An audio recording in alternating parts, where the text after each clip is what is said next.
Alors, Jacques Pelado, chers collègues élus de la Ville de Québec, j'ai le goût de débarrer cette allocution en disant que, à partir d'aujourd'hui, tout est possible à Québec.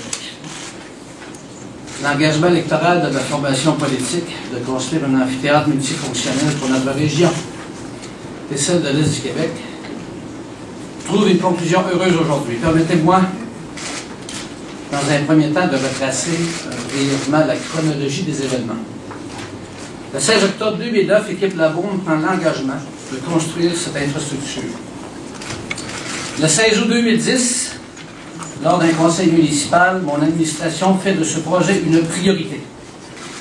Le 22 décembre 2010, le conseil municipal adoptait son programme triennal d'immobilisation prévoyant 50 millions de dollars pour la construction de l'amphithéâtre. Le 16 février 2011, le premier ministre du Québec et moi avons annoncé la construction de l'amphithéâtre multifonctionnel. Entre ces moments charnières à caractère public, vous comprendrez que des discussions très sérieuses, menées de main de maître par M. Yvon Charest, ont eu cours. Toutefois, force est d'admettre que le tout s'est accéléré à la suite de l'annonce du 10 février dernier. De nouveaux joueurs se sont manifestés auprès de M. Charest, une fois que le projet soit passé du monde virtuel au monde réel. Les entreprises ont soudainement compris que la Ville et le gouvernement du Québec étaient décidés à passer à l'action. Aujourd'hui, le 1er mars 2011, j'annonce l'intention du comité exécutif de recommander, dans les meilleurs délais, au conseil municipal de la Ville de Québec, prévu le 7 mars prochain, l'acceptation de l'offre de Québecor Média de participer à la construction de l'amphithéâtre par l'acquisition des droits de nommer ainsi qu'à titre de gestionnaire de l'immeuble. Après plusieurs semaines de discussion et d'analyse, l'offre de Québecor Média a été retenue, étant jugée la meilleure et la plus conforme aux objectifs poursuivis par la Ville. Alors, quels étaient ces objectifs? Tout d'abord, sur le plan financier, nous souhaitions conclure une entente où le risque serait nul pour les contribuables de Québec quant aux opérations de l'amphithéâtre, et ce, avec ou sans équipe de hockey à la clé. Nous avions aussi comme objectif financier de ramener autant que possible la contribution de la Ville à son engagement initial de 50 millions de dollars. Sur le plan du hockey professionnel et du retour éventuel d'une équipe de hockey, nous recherchions un groupe d'investisseurs vivement intéressés par l'acquisition d'une équipe et ayant les moyens de ses ambitions. Sur le plan de l'organisation d'activités à caractère événementiel et culturel, nous voulions que des artisans et des artistes de la région puissent bénéficier d'un levier et d'une vitrine. Bref, que l'entreprise choisie consolide ou crée des emplois dans l'industrie culturelle régionale et que, par son dynamisme, cette entreprise amène des jeunes à choisir notre région comme lieu de vie. Et finalement, sur le plan communautaire, que des événements tels le tournoi international de hockey Pee-Wee puissent utiliser les installations de l'amphithéâtre sans grever leur budget. Dans son offre, Québecor Média propose que la Ville dispose de 30 jours par année pour accommoder des activités de cette nature. De plus, Québecor Média s'engage à déployer les meilleurs efforts afin de convenir de façon diligente les conditions d'un bail avec les remparts de Québec pour l'utilisation de l'amphithéâtre. Voyons maintenant les principaux termes financiers de la proposition de Québecor Média, en commençant par son offre excluant la présence d'une équipe de hockey. Québecor Média y ira d'une contribution financière sous forme d'un paiement comptant de 33 millions de dollars en contrepartie de droits d'identification de l'édifice pour une période de 25 ans, payable 60 jours avant l'ouverture de l'amphithéâtre. Québecor Média contribuera également par le versement d'un loyer annuel moyen de 3,15 millions de dollars par année, sur une période de 25 ans avec un plancher de 2,5 millions la première année et un plafond à 4 millions à la 21e année de l'entente. Finalement, Québecor Média versera à la Ville de Québec 15% des bénéfices nets annuels de l'exploitation des activités qui se dérouleront à l'amphithéâtre. Sur la base des revenus générés par les droits d'identification de l'édifice, notre participation passe de 187 millions, qui était notre participation lors de la dernière annonce, à 154 millions de dollars. L'ajout annuel de 2 millions en taxes foncières attribuables à la construction d'immeubles en périphérie de l'amphithéâtre, ainsi que l'addition de 4 dollars par billet sur la base de 700 000 billets vendus annuellement, soit l'équivalent de 2,8 millions de dollars en revenus additionnels, font diminuer considérablement l'emprunt de la Ville. À cela s'ajoute un loyer annuel de 2,94 millions sur 20 ans, ce qui correspond à l'appariement, à l'amortissement de la dette. Combinés, ces montants font passer l'investissement de 154 millions à 57,48 millions de dollars. Au net, cela revient à dire que de façon réaliste, la Ville assumerait dans ce scénario, sans équipe de hockey, un coût annuel de 600 000 $.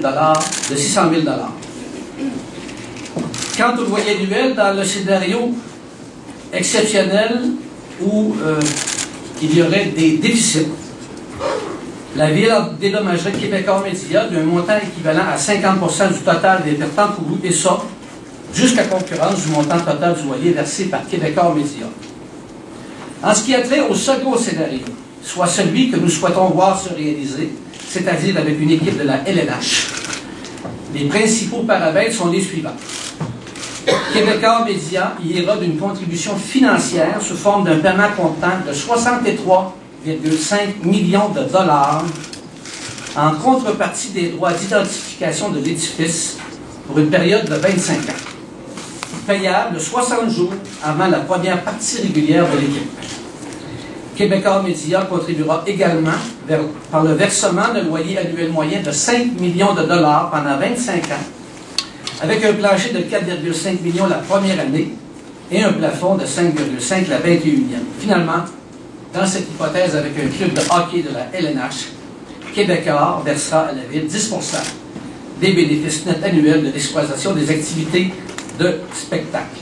Et dans ce scénario, la Ville de Québec connaît un résultat bénéficiaire, et si vous me permettez, c'est un peu compliqué dans un texte, alors on va mettre des colonnes de chiffres là-dessus, ça va être pas mal plus clair.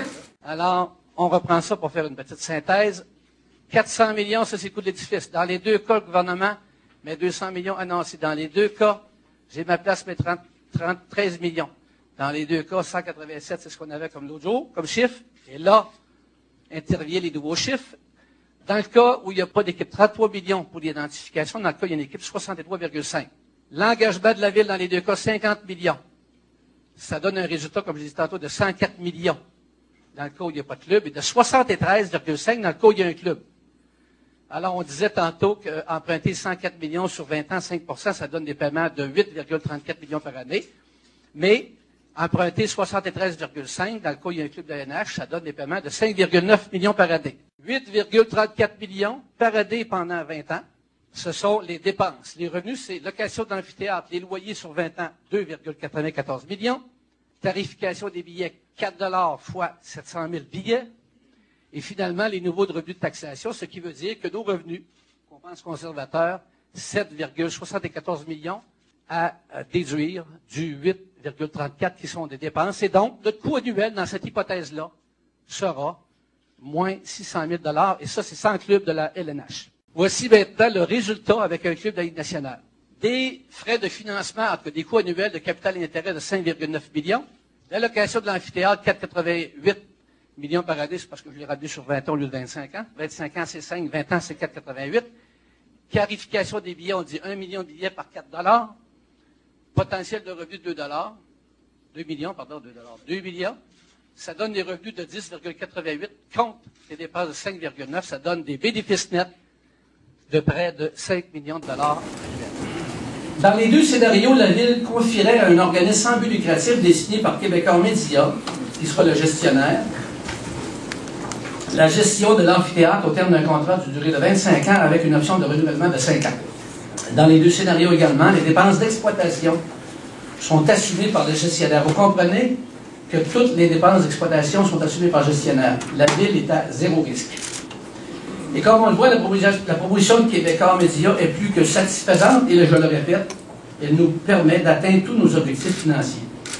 Alors voilà une autre étape de franchie. Je vous souhaite, M. Pellado, et je devrais dire, je vous souhaite que vos discussions avec M. Gary Bettman connaissent un dénouement heureux, parce qu'à partir de maintenant, je vous passe la parole.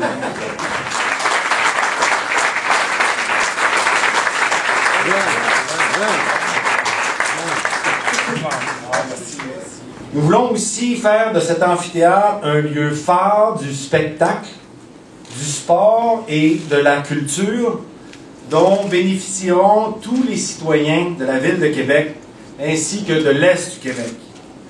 Nous allons déployer tous les efforts possibles pour attirer le plus grand nombre de spectacles à Québec et pour positionner notre capitale nationale comme une destination incontournable sur le circuit des grandes tournées en Amérique du Nord.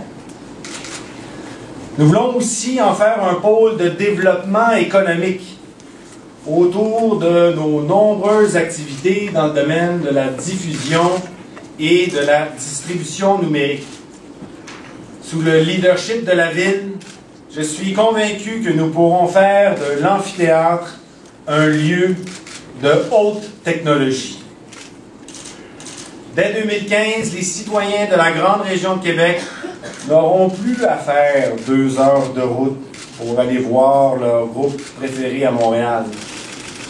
Nos amis du Saguenay, du Bas-Saint-Laurent, de la Gaspésie, de la Côte-Nord et de tout l'ensemble de l'Est du Québec verront aussi leur trajet significativement diminuer. En fait, j'ai un bon espoir que bientôt, les gens qui vivent à l'autre bout de la 20 ou de la 40, c'est eux qui vont venir à Québec pour assister à des événements de nature internationale. Le retour des Nordiques. Alors, je l'ai dit un petit peu plus tôt, c'est un projet qui me tient personnellement très à cœur et je compte mettre toute mon énergie, ma détermination ainsi que celle de toute mon équipe pour le réaliser. L'obtention des droits de gestion du nouvel amphithéâtre est évidemment un atout important dans nos démarches pour ramener une franchise de la Ligue nationale de hockey à Québec. Notre priorité est maintenant de poursuivre le développement d'une relation de confiance avec nos partenaires dans le plus grand respect des pratiques d'affaires de la Ligue nationale, incluant toute la discrétion qui est de mise en cette matière. Nous le savons tous, il n'y a aucune garantie, pour le moment, de la part de la Ligue que nous aurons une équipe de hockey à Québec.